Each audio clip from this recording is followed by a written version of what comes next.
Originaire des contreforts de l'Himalaya, le cannabis ou chanvre indien a été utilisé par l'homme depuis des millénaires en Extrême-Orient et au Moyen-Orient. Il était cultivé pour ses fibres destinées à la fabrication de cordages, de papier et de tissus. Et sa résine était utilisée autrefois en médication pour soulager les spasmes, les troubles du sommeil et la douleur. Introduit en Europe au début du 19e siècle par les soldats de Bonaparte et par les médecins anglais de retour des Indes, le cannabis fut utilisé en médecine pour le traitement des migraines, de l'asthme et de l'épilepsie.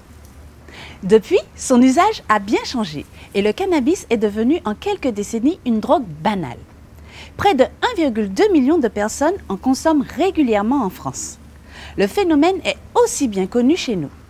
Mais le cannabis est-il dangereux pour la santé ? Quels sont ses effets et provoque-t-il une dépendance?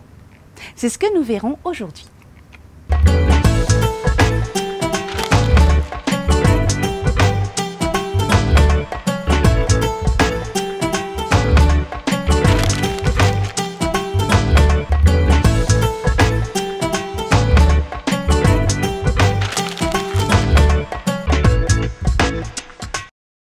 Les effets de la consommation de cannabis sont variables.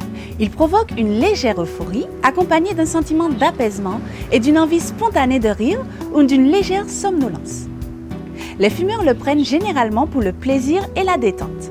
Cependant, des doses fortes entraînent rapidement des difficultés à accomplir une tâche et cela perturbe la perception du temps, la perception visuelle et la mémoire immédiate et provoque une léthargie.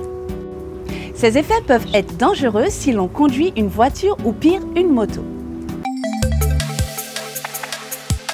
Les principaux effets physiques du cannabis, selon la quantité consommée et la composition du produit, sont une augmentation du rythme du pouls ou une diminution de la salivation. C'est l'effet bouche sèche. Ou encore un gonflement des vaisseaux sanguins qui se traduisent par des yeux rouges. Le tout peut être accompagné parfois d'une sensation de nausée. Même si les effets nocifs du cannabis sur la santé sont à certains égards moins importants que ceux d'autres substances psychoactives, l'appareil respiratoire est exposé au même risque du tabac avec les éléments classiques que l'on retrouve dans celui-ci. La nicotine, le goudron, car le joint est composé d'un mélange de tabac et de cannabis. Certains fumeurs amplifient les risques respiratoires avec des pratiques d'inhalation comme la pipe à eau. Ce mode de consommation, très intense et donc plus dangereux, a malheureusement tendance à se répandre chez les jeunes, dont une partie ont tendance à chercher avant tout la défense.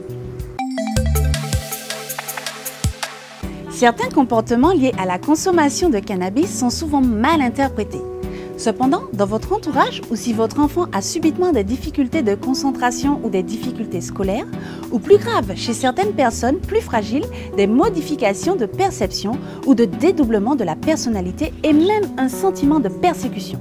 Sachez que le cannabis peut provoquer tous ces symptômes.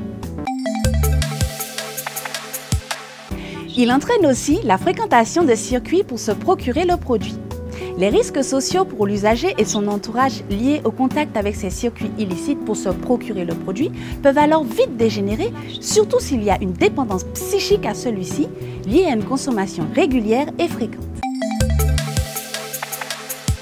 L'usage répété et l'abus de cannabis entraînent une dépendance psychique moyenne à forte selon les individus. En revanche, les experts s'accordent à dire que la dépendance physique est minime. Toutefois, un usage régulier, souvent révélateur de problèmes, est préoccupant, surtout lorsqu'il s'agit de très jeunes usagers.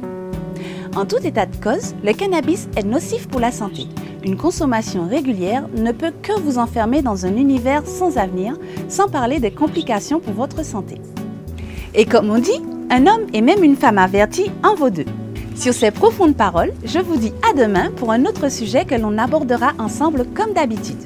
Bye bye!